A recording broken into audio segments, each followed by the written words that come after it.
Based on Ray Bradbury's years residing in Venice, California from 1942 to 1950, the American author's mystery novel Death is a Lonely Business, 1985, follows a chain of killings in the quiet seaside community. The narrative is delivered by an unnamed protagonist modeled loosely on Bradbury himself, a science fiction writer eking out a living in Venice during the crimes, maintaining a tenuous long-distance romance with a girlfriend studying in Mexico City.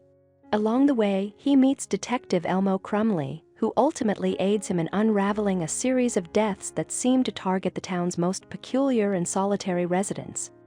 The book is celebrated less for its adherence to a conventional plot than for its lush character portraits and its fascination with how people construct their own inner worlds. The story opens late one evening. The narrator rides a trolley back to his cramped studio, irritated by a stubborn bout of writer's block that prevents him from advancing a new idea. He finds himself sharing the car only with a ragged, foul-smelling stranger who mutters the phrase "death is a lonely business" before slipping off into the night. Once the narrator disembarks, he takes his usual route past a canal near the decaying pier where old circus wagons rest rotting beneath the waterline. There, he glimpses the body of an elderly man lodged in the submerged debris, his pockets full of torn trolley tickets. Instantly, the narrator senses that this is no accident but a covert killing. As he digs into the death first of four, he comes across Detective Crumley and tries to persuade him that the town has a murderer on the loose.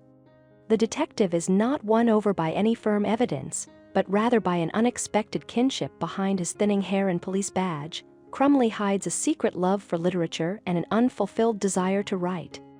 The unlikely pair begin investigating while Crumley himself quietly drafts a novel, prompted by the narrator to call it "Death is a Lonely Business."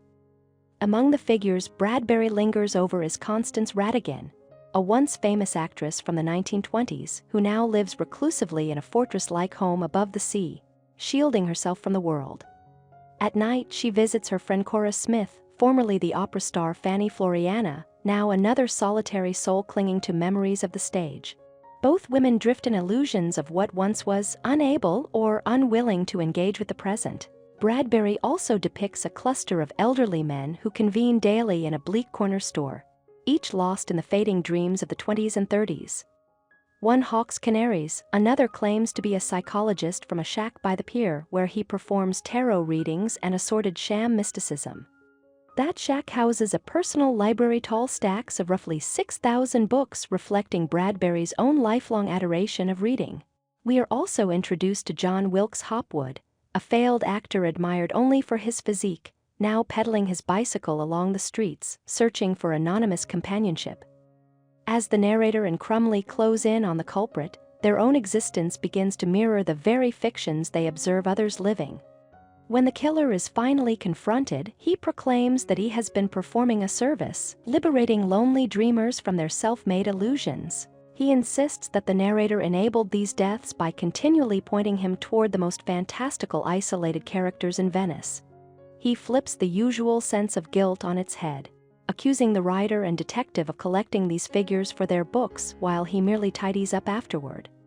Though his twisted logic carries no force in court, the narrator cannot shake it. He slowly sees that it touches a strange truth: our lived reality is inseparable from the stories we weave about ourselves and others.